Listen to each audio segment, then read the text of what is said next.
Good evening.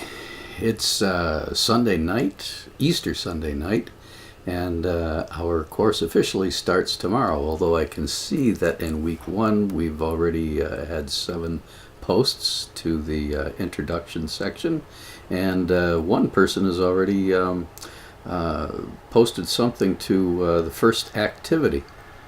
So that's great. I'm glad to see you guys are chomping at the bit to get going. So am I. By the way, welcome to my home office. Usually I get to work early and I make my videos there because the lighting is a little nicer. It's a little more professional looking atmosphere. But hey, it's a holiday weekend, so you get what you get.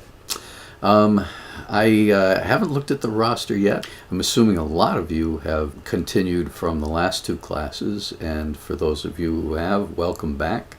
And I'm happy to see you, and I'm hoping that one of the reasons that you're back is because you're enjoying working with me in these workshops.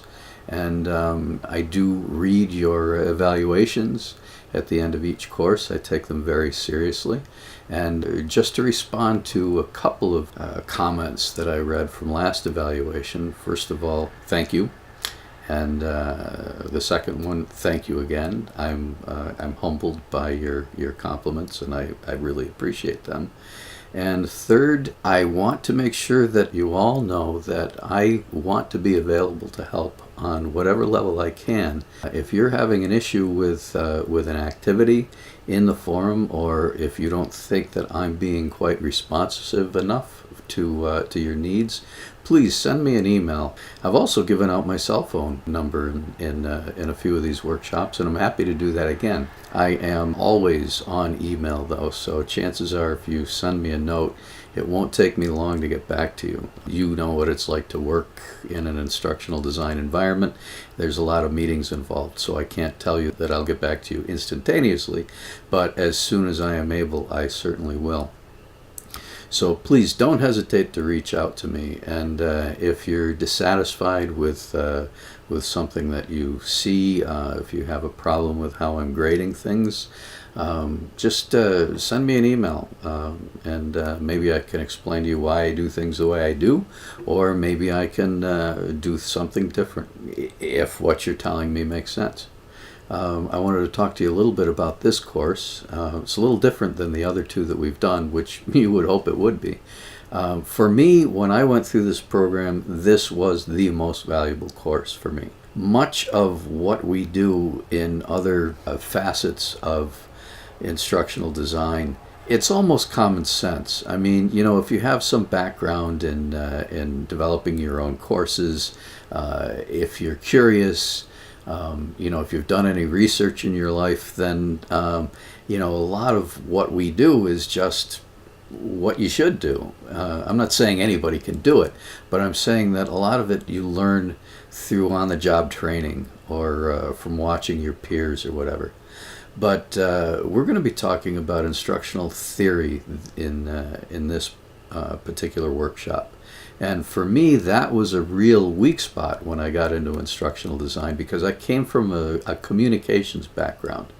And although communication has its own theory, and they are rather parallel, I mean, you can see where Gestalt theory, for instance, is a driving force behind advertising design, and it has a place in instructional design as well.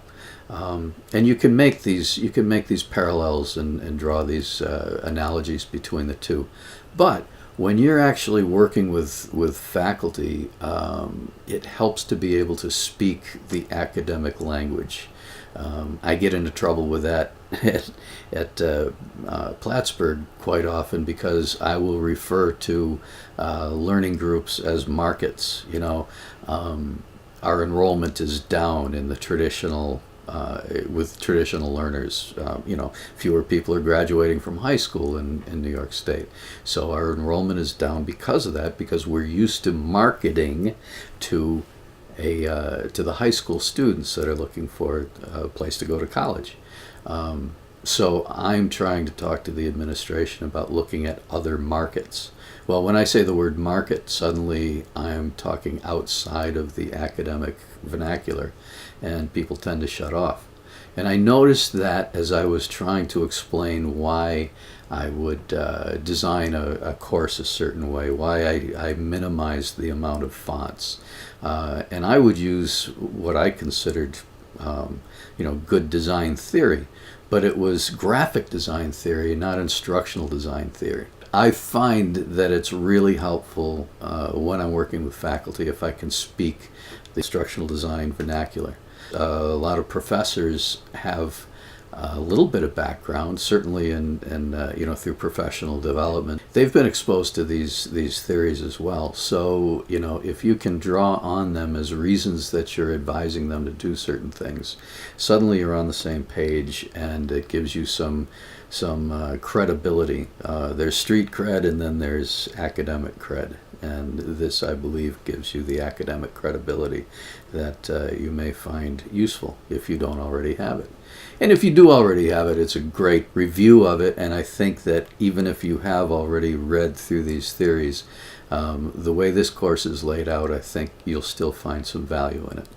So with that in mind, we're going to start week 1. And just so you know, I want to, for those of you who are new, I want to explain to you how I grade forums.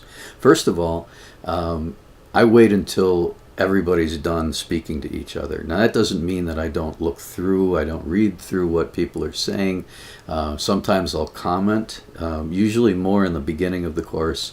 Toward the end, you folks have established your own rapport, and your conversations are pretty on target. And I will comment if I have something to add. If I don't, I just read it and make sure that you guys are moving in the right direction.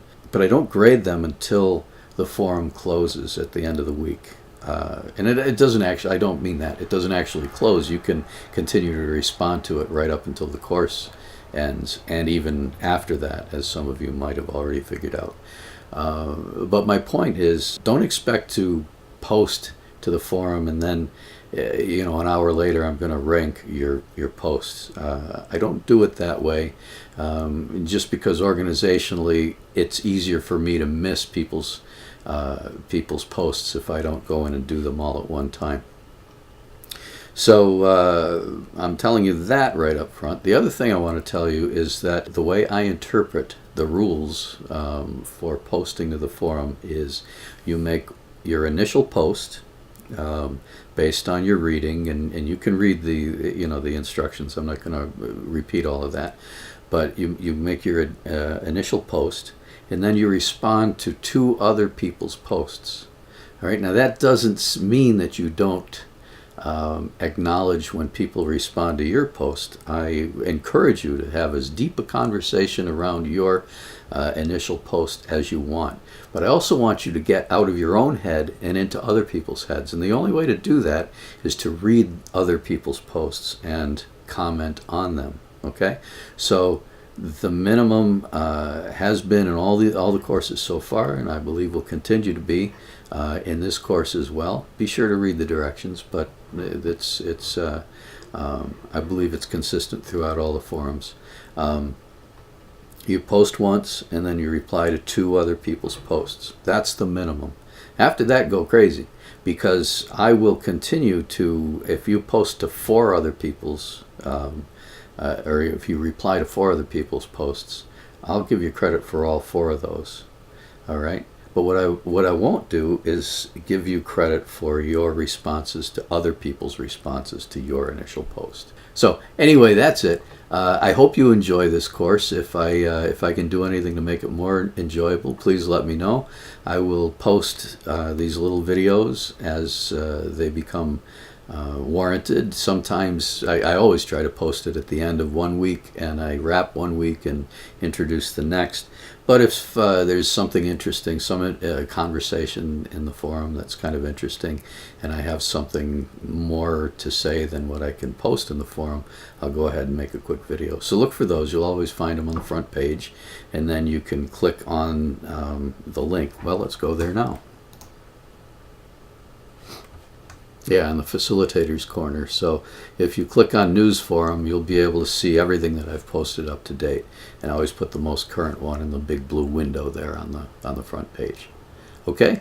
So happy Easter to those of you who celebrate Easter, and it's practically over. Another hour and 8 minutes, and it will be Monday morning. So we'll dive right into the content here, and welcome aboard, everybody. And I promised you my cell phone number. It is 585-261-4076. If you call me after 10 at night, I'm not going to answer, but it'll go into voicemail and I'll get you the next morning. But other than that, unless I'm in a meeting, I'll pick up the phone. So you've got my email, you got my cell phone. I could give you my home address, but unless you're planning a weekend in Montreal, you're probably not going to stop by Plattsburgh. So whatever. But I'm looking forward to working with you over the next 5 weeks, and good luck. See you soon.